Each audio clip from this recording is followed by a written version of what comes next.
प्यारे बच्चों, आज हम संस्कृत सप्तम कक्षा का अभ्यास प्रश्न पत्र करने जा रहे हैं। आज हम प्रश्न पत्र को देखेंगे। प्रश्न पत्र हमारा 60 नंबर का होगा, जो कि 2.5 घंटे का समय दिया जाएगा और सभी प्रश्न करने आपको अनिवार्य रहेंगे। और इसमें हमारे प्रश्न पत्र को 4 खंडों में विभाजित किया गया है। सबसे प्रथम खंड है क भाग, जो कि हमारा 8 अंक का रहेगा। ख भाग, जो कि हमारा 12 अंक का रहेगा। ग भाग, जो कि हमारा 18 अंक का रहेगा। और घ भाग हमारा 22 अंक का रहेगा।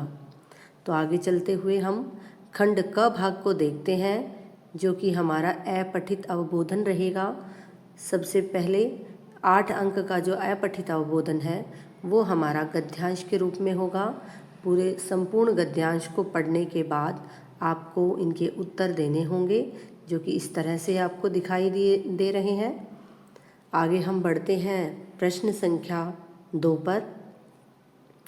प्रश्न संख्या 2 में आपको एक चित्र दिया होगा।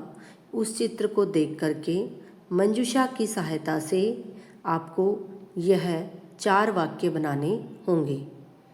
आगे अगर अथवा में, इसी की अथवा में आपको एक और दिया होगा, जैसे कि मम विद्यालय दिया हुआ है। आपको कोई भी विषय दे दिया जाएगा, उस पर आपको 4 वाक्य लिखने होंगे। प्रश्न संख्या 3 पर हम देखेंगे कि पदों को हमारे पदों को 3 भागों में विभाजित कर दिया गया है। इन तीनों भागों को मिला करके हमें वाक्य की रचना करनी होगी। खंड ग भाग के अंदर हमारा व्याकरण का भाग आएगा, जो कि 18 अंक का पूछा जाएगा। इसमें हमारा प्रश्न संख्या 4 संधि से संबंधित है, जो कि संधि विच्छेद भी होगा और संधि भी होगी। और आगे हमारा प्रश्न संख्या 5, जो कि 4 नंबर का होगा, वह हमारा प्रकृति और प्रत्यय से दिया होगा। प्रश्न संख्या 6, यह भी हमारी 4 नंबर की रहेगी।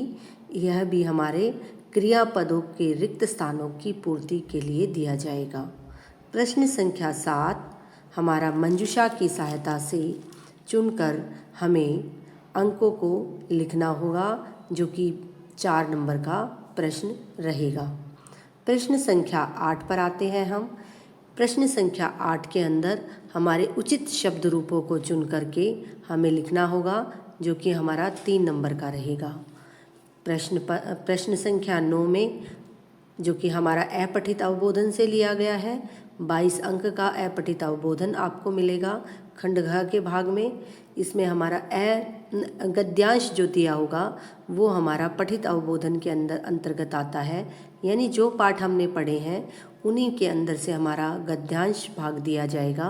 उसको हमें पूरा पढ़ना होगा, जो कि 5 नंबर का है। प्रश्नों को इस तरह से ही बांटा जाएगा: एक पद में उत्तर, पूर्ण वाक्य में उत्तर, यथा निर्देशम उत्तर। इस तरह से हमें अपने प्रश्न पत्र को देखना है। प्रश्न संख्या 10 को हम देखते हैं, जो कि 5 अंक का पूछा जाएगा। इसमें भी आपको एक पद्यांश दिया गया है। पद्यांश अर्थात श्लोक को कहते हैं। ये भी ध्यान रखें बच्चे कि श्लोक जो है हमारा पद्यांश कहलाता है।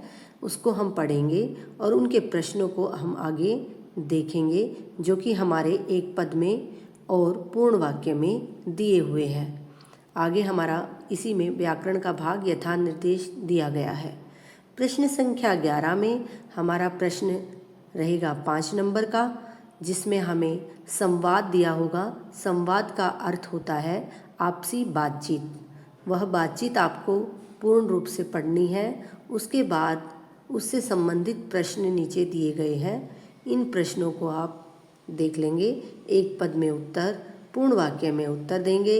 यथा निर्देश, जो जैसा निर्देश दिया गया है वैसे ही प्रश्नों को हल करेंगे। आगे बढ़ते हुए हम प्रश्न संख्या 12 पर चलते हैं।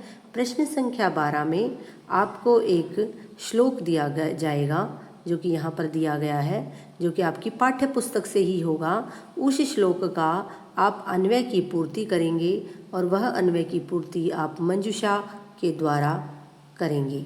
मंजूषा दी होगी और मंजूषा को देख करके आप इसको खाली स्थानों को भरेंगे।